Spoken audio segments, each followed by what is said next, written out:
wants their token listed on Kraken. Today, Calvin said that if you come sit up front, he's going to get you listed on Kraken for free. No cost. If you're sitting, he's going to pick one of you lucky people to list on Kraken.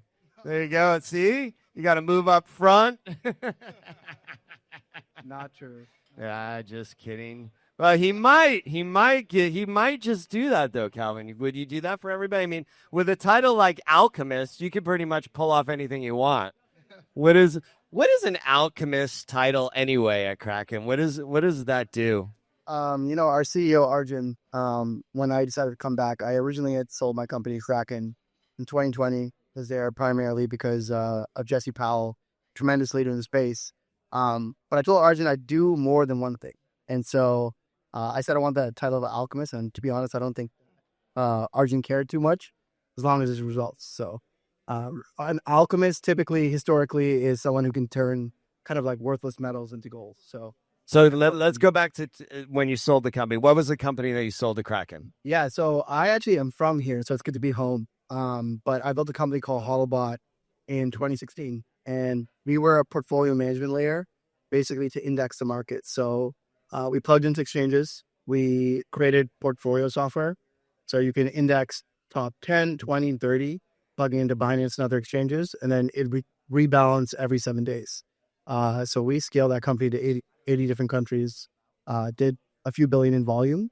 In Kraken was one of the exchanges. Actually, Jesse Powell was one of our users. He reached out. And so, yeah, joined in 2020. Was a cool first 3 years. And Arjun brought me back. So you were there for 3 years. Yeah. You left. Yeah. And just like every other entrepreneur, like it's tough to make that transition from owning your own thing, being your own boss, to being in somebody else's realm, right? Yeah. I mean, not that it's bad, but when you're an entrepreneur, you're an entrepreneur for a reason. Yeah, I mean, honestly, Kraken I felt like was not the most corporate environment compared to things that I've heard from other companies in the crypto space. It was a race kind of when we were first around there in 2020 with Coinbase. And I think there's a lot of things that when we look back at it, like we felt we could have done better. But yeah, Jesse was the reason that I was there. Like, in my opinion, out of the leaders in the space, we had a lot of options, but he was doing it for mission-based purposes and like aligned with me and my team's vision of kind of where the space was going to go. Okay. I think that's better. Or maybe I'm just louder. One of the two. So now you're back, Kraken is doing some amazing things. Mm-hmm. We were just talking about it.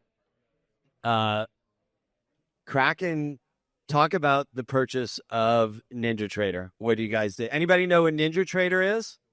Anybody? Because you're all crypto people. Nobody knows they're there. There's one back there that knows what NinjaTrader is. There's two. See, almost as many people know about NinjaTrader as they do BitTensor. So we're doing good. Hopefully the mics don't go out on this one and we'll be perfect. So NinjaTrader is an amazing platform that lets you trade the capital markets all over the world. I used to use it all the time. I used to trade the German futures markets. I used to trade the Japanese futures markets on it. It was, I still have a lifetime membership. I bought a lifetime membership to NinjaTrader. I do. I still own it. I paid $2,000 for a lifetime membership to NinjaTrader. So yeah, it's a great business. I think for us, looking kind of at our vision of the future, it's always been about finance as a whole, global finance, right? So, Kraken has been 10 plus years as a crypto exchange. A lot of people knew us as one of the safest places to buy crypto back in the day. And as we've evolved, we're coming up on another big kind of like milestone of a company that's going to be going public. We looked at a business like NinjaTrader, and it just fits so well with our future plans. Like I said, our thing is global finance. We're not going to be just crypto, payments, neobanking. These are the areas that we're going to explore and going into. And especially when you look at these use cases on chain, really bullish FX on chain and the stuff that Ninja's built as a business and their user base. The loyalty that they have with their user base, like with their users. So I think it's a really sticky product. Really excited to see how this evolves within our umbrella. And Yeah, it's exciting times for us. And that's public what you guys paid for that? Yep. What was that? 1.5 $1.5 million? billion. Just kidding. Okay. So $1.5 billion they paid for Ninja Trader, which I think is probably an amazing deal for you guys long term. Yeah. So there's a day that I log into Kraken and I can trade US equities, global futures, and crypto. Yeah, I think the way we're looking at it is Ninja Trader is still an independent brand. They've built such a great user base. For us, we want to be able to for people to come to our ecosystem and be able to trade anything and do anything when it comes to their finances. So that's our long-term vision. We'll continue to look for pieces that fit part of that larger map and build products that also fit in that larger map. Just like the entire everyone's financial journey of what they want to trade, how they want to spend their money, how they save. Spend and save is just huge categories for us that we're going to be focused on in the future. So Kraken has been one of the more difficult places for people to get listed, right? You guys have been way more conservative in the past. Do you see the future of Kraken being much more open and listing a lot more things? Yeah, I saw tough question to answer, but I'll tell you that I think it's really important for centralized exchanges to be custodians and kind of gatekeepers of the space. In terms of just protecting users, there's a lot of due diligence that goes into our listing process. It's not that we don't want to list things historically, or that's we're not trying to advance the space. It's mainly making sure that the projects that we do list, we've done extensive due diligence on, and we know they're here to stay. We know that their product and their community has got to a size that makes sense for them to list. I do see that with the way the space is advancing, that we will see the ability to list more quickly and go through the process of that listing process with Kraken. But yeah, I think it's our job to be responsible for the space, right? Like when you look at exchanges, I don't want to name drop like FTX, but we pride ourselves on our reputation of how long we've been in the space and how we've operated, from our customer service to the things we've done to protect investors. Do you think that the decentralized exchanges are driving that market pressure for you to do that? So I'll answer this question in two parts. Personally, 7 years ago, I had a view that decentralized exchanges would be the future, but we had no liquidity on them, right? And I think from this last cycle with Solana, you had a primary liquidity event, ironically, through meme coins. And so you have so many users right now that are on chain. And I think every single player in the space is looking at that, and they're not, they're noticing that this is happening. So I think you'll see that at the centralized exchange level, we'll see a lot of people starting to play in those landscapes. It's a little bit of a catch-22, right? Because you have two user bases. You have to figure out, how do I create a world in which institutions can trade it, right, on chain, and then how do I create a really good retail product for a DEX? I think Hyperliquid has done a phenomenal job. It's not fully decentralized, as we're going to know, and so I think in the future we're getting to more increasing levels of decentralization. But for us, it's how do we migrate the existing world of traditional finance on chain? I think it's going to be the exchanges that are on the centralized side that are going to be able to figure that out first, right? They were the ones that primarily got the adoption of crypto to start with. And so DEXs, in my opinion, are and will be the future, but centralized exchanges will be the ones that help get them there. So the Krakens of the world will be the brand that people will trust on a decentralized basis. Yeah.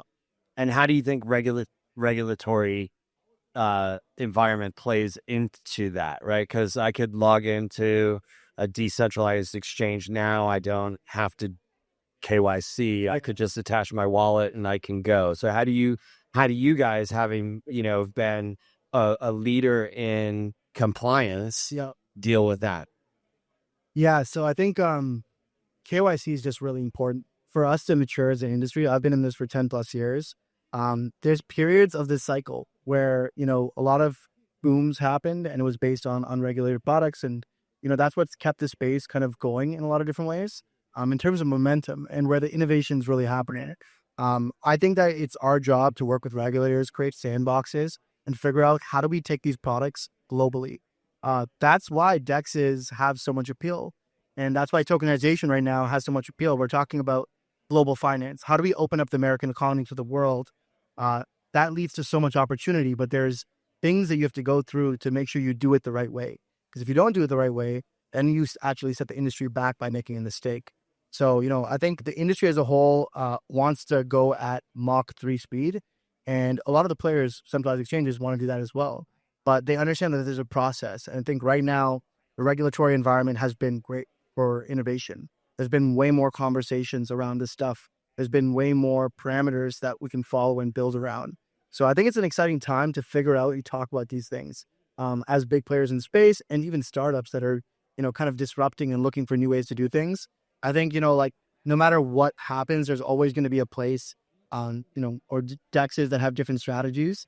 For us as a regular business, like we're looking to do things the right ways and in a way that's going to actually last the test of time. We're not into short-term games. What percentage of Kraken's environment is U.S. versus the rest of the world? Yeah, so right now we have a mandate to expand more internationally quite a bit. You and me hung out in Dubai for a bit. With Arjun? Yeah. Other Arjun? Yeah. Different Arjun. AP versus Arjun, yeah. There you go. We, for a very long time, I think, focused on primarily the United States. We're seeing that, like, there's so many geos that are now picking up traction with either just the blockchain technology or just interest in crypto, generally speaking. So we're really bullish on the international plays that could happen. Like I said, we want to participate in global finance. And I think as this industry matures, you're going to see a lot of players start to band together and a lot of consortiums form to come into these new areas and work together. Like, no matter what anyone says, finance can't happen as an independent entity. What do you mean as consortiums? Like who comes together? I think a lot of the times it will be some of the centralized exchanges, right? Like, I think that for until this point, there's been a very individualistic view of crypto, of like it's on a per company basis. But if you really think about what matters, it's the user that matters, right? Like, if we can create better liquid products and offer more aggregation services through some of the biggest players, having multiple players in one spot legitimizes the space. When it comes to tokenized assets, and like, you can have so much fractionalization happen, the fragmentation of liquidity, the better products exist through collaboration. So I think, I might be talking 3 years from now, but I think you'll see a lot more collaboration with the big players to set a baseline where people are working together, and then there's competition that's going to happen in other avenues for products. Now you're moving on to the platform, all of the securities. Real world assets are taking off everywhere. Everybody wants to tokenize everything. Even my partner Brock wants to tokenize the Dracula Castle in Pennsylvania. So if anybody wants in on that one, let me know. We'll sell you a piece of the Transylvania castle. But everybody wants to tokenize something. How do you onboard that onto Kraken? And how does that create an environment where that can cross over between different platforms? Yeah, so I think, you could already buy stocks on Kraken, by the way. You could buy stocks. Yeah, you can buy stocks on Kraken. So, and how does that work? Is it 24 hours a day you can do it? Yeah. So what happens when the market's closed? So it's not 24/7. So we launched through using Alpaca. So traditionally, like I said, as a centralized exchange, we're going to expand our traditional services. So there's two parts of this. There's how do we offer stocks, and then how do we tokenize and offer things on chain. The latter of that is a little bit more complicated, right? Like, for us to make assets available globally, that's part of our mandate. How we go and do that and how we collaborate, like I was talking to before, we're talking to other centralized exchanges right now for, if we tokenize an asset, we all distribute the same asset. So I think that, the tokenization of equity specifically, people look at it like we're doing all of these things for what reason, right? Like, for tokenization of equity, it's literally just global access.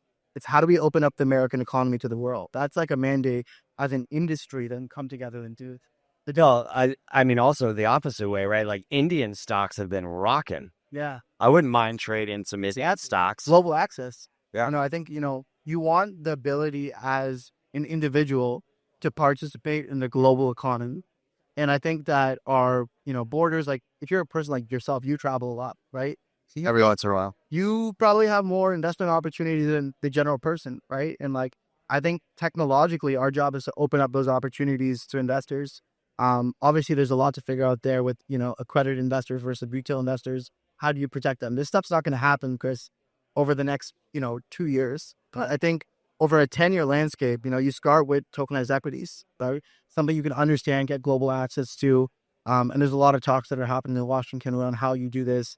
Robinhood's, a player that's leading in that space as well. They just bought a decentralized something today, right? Or yesterday. Not too sure. Yeah.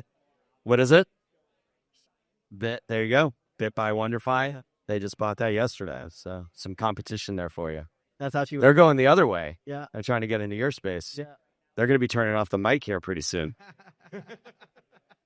So, competition is good, to be honest. Like, competition is not something that like we're afraid of. We've been around for a really long time. I think for us, it's like collaboration that takes us as an industry to the next level. Because like, for everyone in this room that's here, everyone probably believes in crypto, right? The truth is, like, the world still is understanding this technology, trying to figure out the real use cases for like, how do we actually integrate this into our society? And like, I've always had a long-term vision as that like the entire world of TradFi will be underpinned by invisible wires that will be created in the next decade. That will be on-chain technology. And I think it's a really cool part where we're at right now in the cycle, where there's going to be a lot of building in real-world utility that we've been waiting for years, right? Like, we finally have the regulatory environment to make some real things happen. And I think that's why you will see companies come together like Robinhood. As much as people are like, they're a competitor of ours, they're helping us advance the space. Them entering the space gives the space more legitimacy. It gives everyday investors access to crypto. So competition to us doesn't really mean a whole lot. Like, we're here to build global finance, here to build products that people really love. And I'm hoping that Coinbase, Robinhood, all those other guys, I hope they do the same. So you called the decentralized exchange 7 years ago, you said? Yeah, 7 years ago. That's a long time ago to call it decentralized exchange. I think I was dreaming about that day. But so now what do we see 7 years from now? What happens in the future here?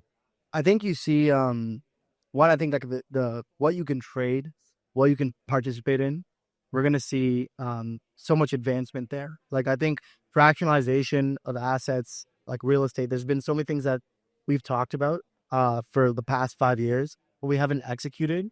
A lot of the ideas I think have already been spoken into like reality. They just haven't been implemented yet.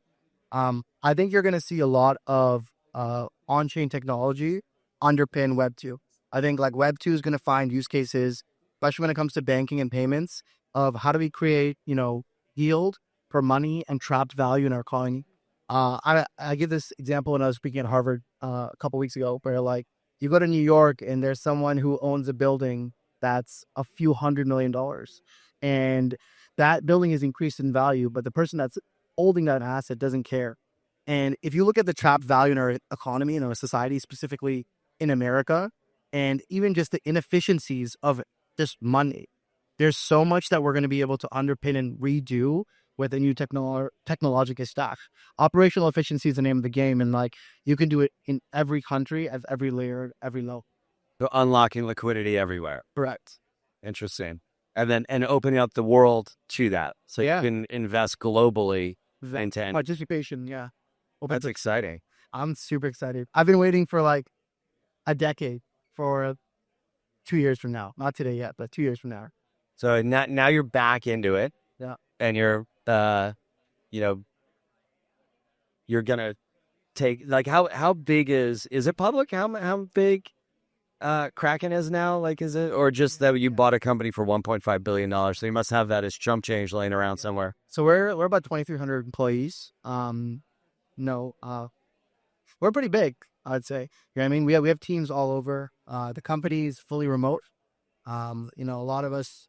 There's no office anywhere. There's no office anywhere. Wow, I mean, unless you count like SF, where there's a lot of people that meet up at Arjun's house, or wherever we're gonna actually do meetings. But a lot of the times, a lot of the stuff that happen at Kraken happen through the retreats and happen online. Like we work 24/7. We're a really hardworking company. I think especially since Arjun's got here, uh, as a comparison of what I knew before, I think we're moving really, really fast. This is the fastest we've ever shipped in the history of the company, in my opinion. It's probably its early days. And there's a lot of exciting products that we're releasing. You know, we have a payments product that's releasing. We have a neobank that's When you payment products, so I can make payments kind of like a Venmo or a Wise or something like that P2P payments, globally. global, no, Wow. crack tags. And so, yeah, I think that we're at a point that, you know, because we're shipping fast, we have the momentum of a company that's gearing up and maturing to go public. There's a lot of exciting things that happen. There's a lot of conversations of people coming to us as well, to do business with us and do partnerships and collaboration. And I think it's just an exciting time for crypto generally speaking. Like, you know, we finally hit 100K, which was for a very long time a meme. And then we hit it again.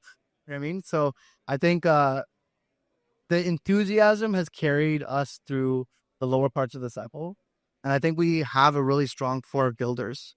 A lot of these builders are at no centralized exchanges. A lot of them are starting their company for the first time. So just the overall enthusiasm of the industry right now, I'm just feeding off it. Because if you've been in this long enough, you've seen portions of this where everyone around you is telling you that you're not very intelligent. And then there's also the times where every one of your friends is asking you for crypto advice. So I think we're past the point now of this being something that's a dinner table conversation, to being taken a little bit more seriously as a mature asset class and an industry that's going to do a lot of things in this world. You have time for what to let these guys ask you a question? For sure. All right. Anybody have a question?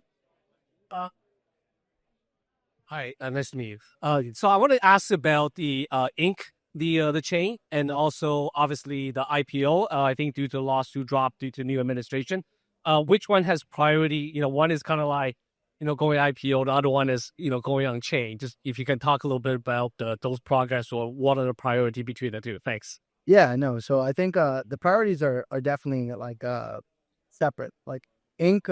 And the chain is focusing on the on-chain experiences and incubating, you know, projects. For us going public, that's something that's separate as a company. The companies are like, Inc. is a foundation, right? That's tied to Kraken in terms of arm's life. But yeah, the priority of being Kraken going public, that's how we make decisions.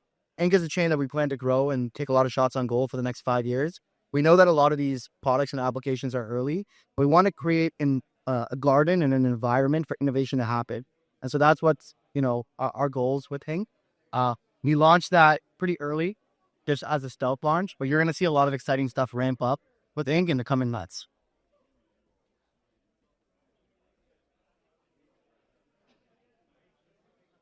So you mentioned tokenization, and very, very cool topic. A lot of things are getting tokenized now. So just a hypothetical, right? Someone is tokenizing a commodity. In order to get listed on something like Kraken, and you talked about the due diligence process.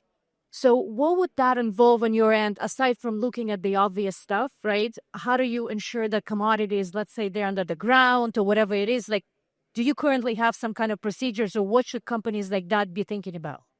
Yeah, I think these are a case by case basis. Shout out Peter, who's not here, but Peter leads our listing, and I think that we have a generic process to reach out. A lot of the times meeting teams at events like this is how we first like get to know teams, what they're focusing on. But it's a case by case basis. So like I don't think there's any magic formula of like, hey, we want to be listed on Kraken. If you build something that has real world value and utility, you build a really strong community, people will notice. And that's not just like, you know, for listing your token, that's just for winning in business, generally speaking, right? Like if you do things the right way, you build a really good product that people love. Yeah, the world will notice. Calvin, thanks a lot. I know you need to go, so I really appreciate it. Thanks for coming over and talking to everybody.